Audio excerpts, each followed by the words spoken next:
James Vince passed 800 championship runs and became the leading run scorer in the LV County Championship this season, but he was one of a number of Hampshire batsmen to get out when well set on the opening day of their game at the Ageas Bowl against Essex.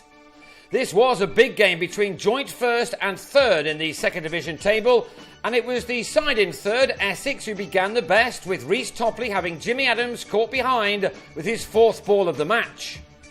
Topley took 10 wickets in his last game and was clearly going to be a threat after James Foster won the toss and decided to take to the field first on a pitch which was not as green as some have been at this ground this year.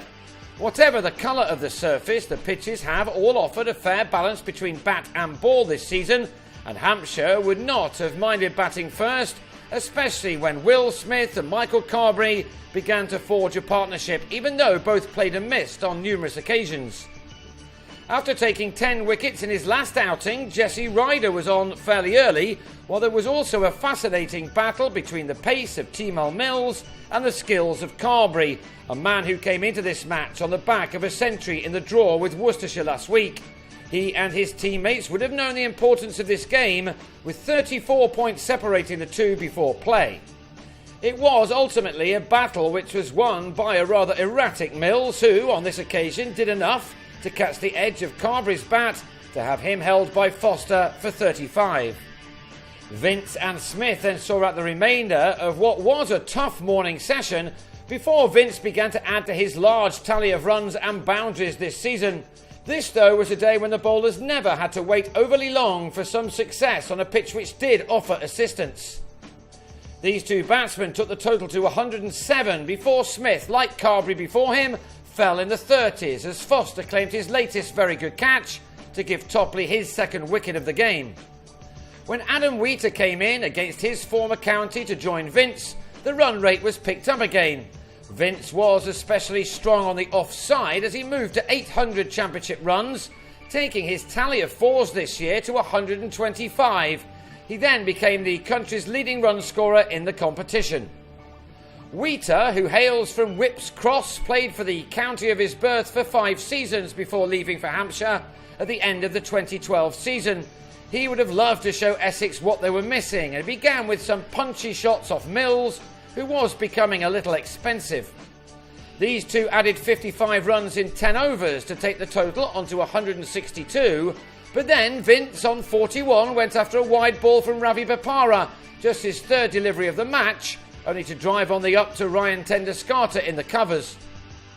So that was 3 Hampshire men out with a score of between 34 and 41.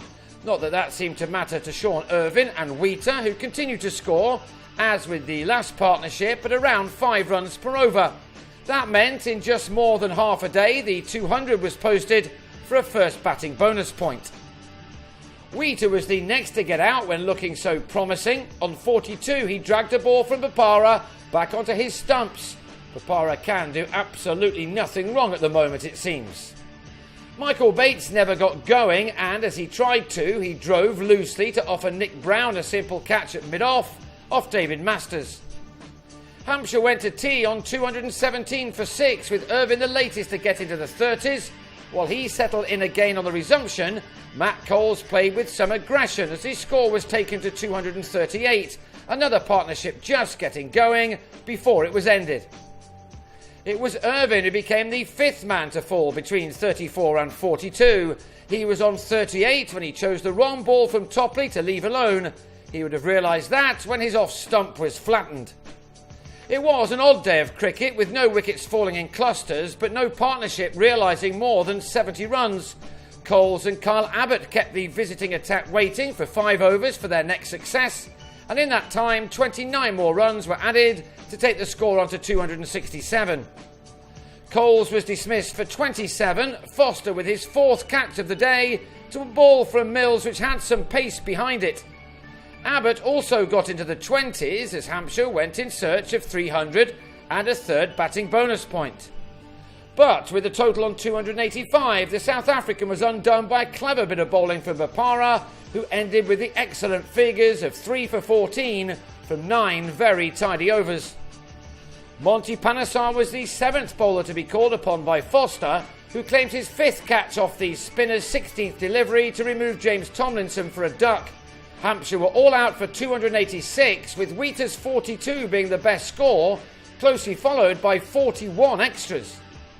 Essex had 15 overs to make the most of their bowlers' work, but Abbott struck with his 3rd ball as Tom Westley shouldered arms and was bowled. Westley and Bopara had both scored hundreds in their game at Kent last week, but here they both made just a single.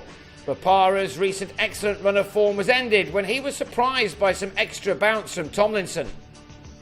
It was certainly not the start Essex wanted on a pitch where a score of around 250 was about par, and so, leading from the front, Foster came out at number 4 to give some help to the young opener Brown, who was playing in just his 5th first-class match.